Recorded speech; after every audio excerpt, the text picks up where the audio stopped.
I'm Lisa Capalla, and I am on special assignment today at the Wilmington Library. I'm sure you figured that out looking around. I have with me Tina Stewart and Katie Huffman, and we're going to talk about the Wilmington Reads Project 2009. Thank you for being here, ladies. Thank you, Lisa. So, Tina, let me start with you, and let's talk a little bit about what the Wilmington Reads Project is and how that came to be. Okay, Wilmington Reads is a town-wide reading program. The concept of a town-wide reading program actually began in Seattle quite a few years ago, in 1998. And with the concept, what if everyone in Seattle read the same book? And so the concept spread across the country. So now many cities and towns have adopted this kind of program. And the goal of the program is to have residents in the community all read the same book and then come together to talk about the issues in that book. So like a super huge book club. Absolutely. Okay. How do you choose the selections that go into the program?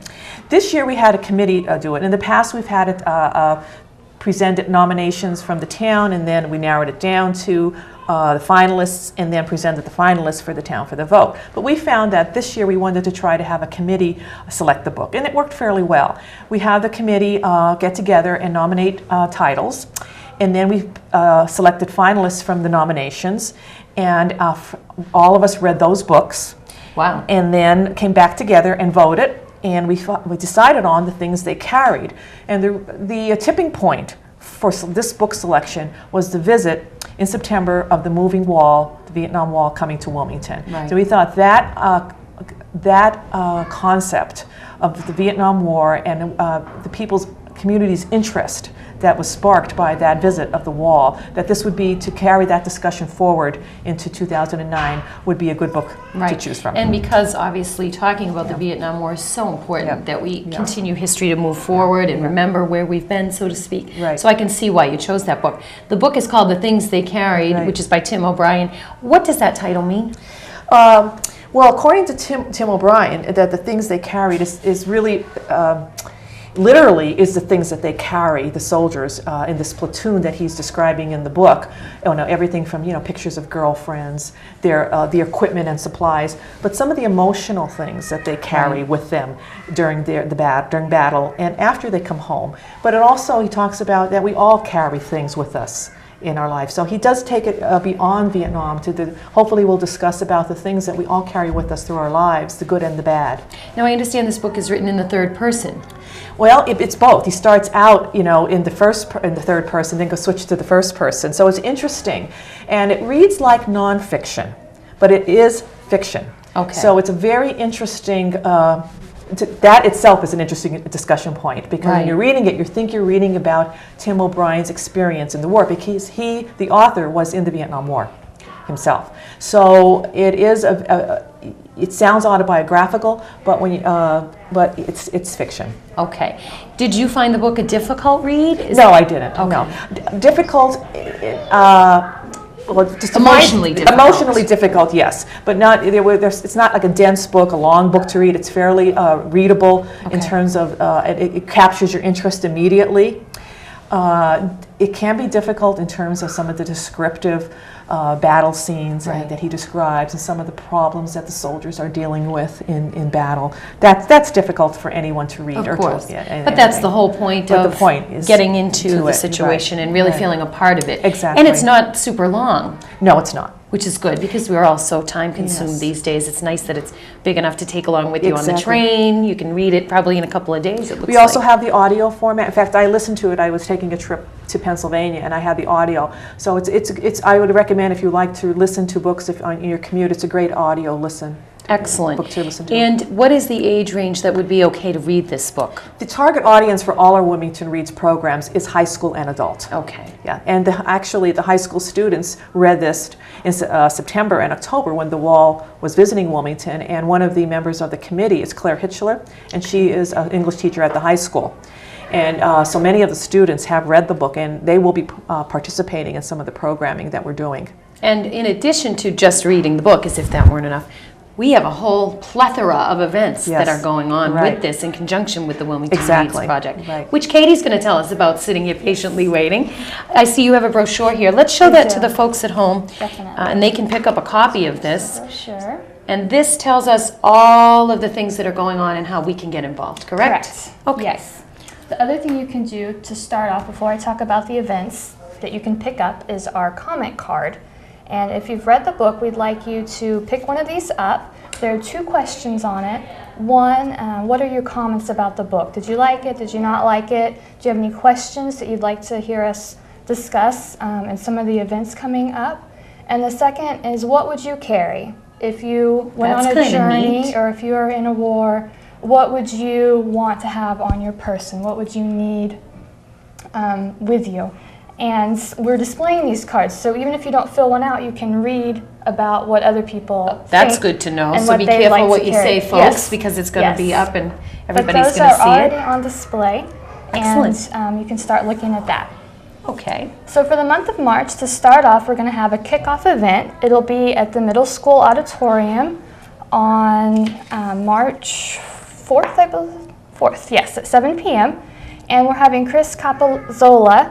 He is a history professor at MIT. He teaches political and cultural history. Wow, you got some heavy hitters coming. This is good.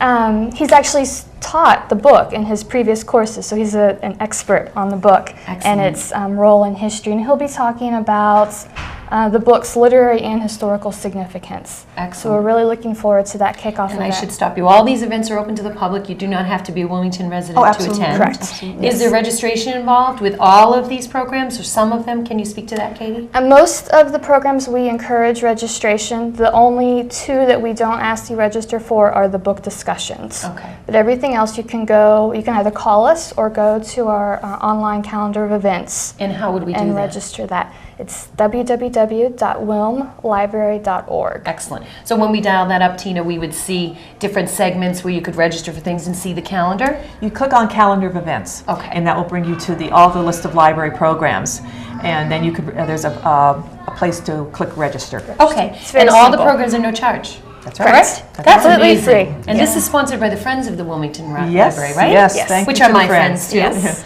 That first event, the kickoff event, has a special sponsor.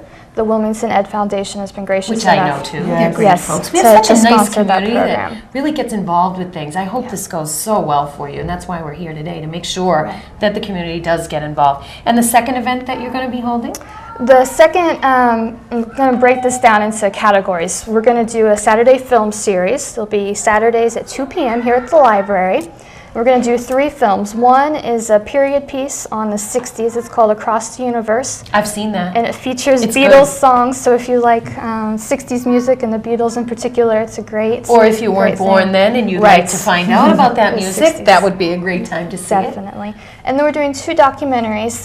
One is Regret to Inform, and the other is Hearts and Minds. Okay. So obviously those are emotional repartees about what one goes through, I would guess, from the Exactly. titles. Okay. And in addition to the film series, we're going to have 3 book discussions. 2 of those discussions are going to be involving our 2 traditional book clubs here at the library. One of them will be at the library. Our Bookends group will meet on Thursday, March the 5th at 7 p.m.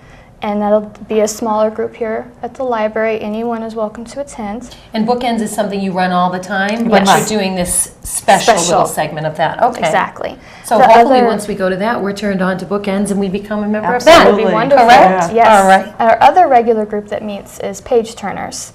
And we're going to do something a little bit extra with their group. They're going to be meeting at the Senior Center. And Eric Tracy, the high school principal, will be leading that discussion. And we're hoping to get some high school students involved as well. So it'll be a big community And that's discussion. the Buzzell Senior Center, That's which is right. right Yes. across the way from us. So Right. one-stop shopping, just kind of walk right over. That's Exactly. great. What else is going on? The third one, Terry McDermott, she's a curator at the Right. Herndon Tavern. She's hosting a book discussion at the tavern. And she'll be talking about the wars before Vietnam and how those compare to the Vietnam War. Both, if anyone comes with experiences of other wars, we'll talk about that, but also in books.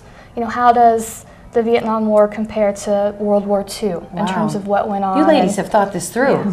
You've had a lot of help. It seems like you've covered you've thought of every possible way you can cover this. It's excellent. I want to take trying. my hat off to you both for that. Thank you.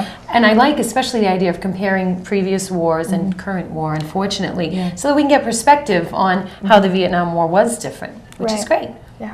What other big events do we have? The other thing we're really looking forward to having a panel of Vietnam veterans come. That should be good. And they're going to talk about both their experiences and also hopefully the book and how their experiences relate to the book. And they'll be answering questions, so there'll be a panel, so they'll be coming. And we'll also having Fred Shine come, and he's going to talk about how he got the Wilmington Vietnam memorials erected here in town, and what that means to him and the work he put into that. And he worked with Lou Somalia, who everyone in the town of Wilmington knows. He's the veterans agent for Wilmington. That's right. So I know that Fred comes through Lou, and that's how we get to meet him and how he helped us to get the moving wall here, which is great. And then additionally, all month long, actually in the room we're in right now, there's going to be a Vietnam War memorabilia display. John Webster? John Webster. Yes. John Webster is the veterans agent for Malden. That's correct. And he had a beautiful, very moving display in the 4th of July building when the moving wall was here. That same display he's bringing here. Yeah. Right. And you know about what's in that, Tina? Can you tell folks what's in it? I actually didn't get a chance to see it when it was at the 4th of July building, so I'm very curious. But I know John also had a World War II exhibit here last year, and my understanding it will be a lot of different types of memorabilia. I don't have the specifics. I can tell you a little bit about it. And if you saw it, you can probably tell more. The WCTV has a series, a video series that shows all of this, but he has oil paintings, stained glass, letters and photographs, things that you can look at, touch, kind of get more of a tactile sense than just the speaking. You can see it all of you. It's going to be beautiful, and he's an amazing person to bring all that. He considers himself a curator of the memories of Vietnam. Oh, that's awesome. So yeah, he's great. Yeah. What else are we having? And as if that weren't enough. Yes. To pull everything together, we'll have a reception on the 28th. It's going to be here once again at the library. And that's the 28th of March, right? At the end of March. So all month long, we've got something to do. Excellent. And at this one, we're going to have the Wilmington Veterans Agent, Lou, come in. And John Webster will be here. And they'll talk about the work they've done in town and answer questions. And in addition to that, high school students are going to read excerpts from letters written by soldiers. And bring tissues. This is going to be very heavy. I'm sure it will be moving and jovial, but it will be deep too. Yeah, that's good. And we'll have refreshments, and we're hoping that it'll just be a final event where everyone can come together, talk, you know, kind of flesh out some of the issues maybe that haven't been addressed previously. And it'll just be a really great community. Well, it sounds like you've got all your ducks in a row. I can't think of anything else we could possibly have. You've got everything here. Anything final you'd like our viewers who are watching today to know about this event? Tina, I'll start with you. I think you have to begin by reading the book. And we have, thanks to the Friends of the Library, we have multiple copies of the book. We have about 100 books that are ready to be checked out. Many of them, Katie will tell you, have already gone out. Many, we're very pleased by the response so far. I would encourage people to stop by. There's still plenty of time to read the book, and there's plenty of copies. They're right near the circulation desk. So that would be the first step. And then if you've never participated in a Wilmington Reads, and this may be, if this is your first one, give it a try. I think people who have done it are always pleasantly surprised that it is a really positive experience.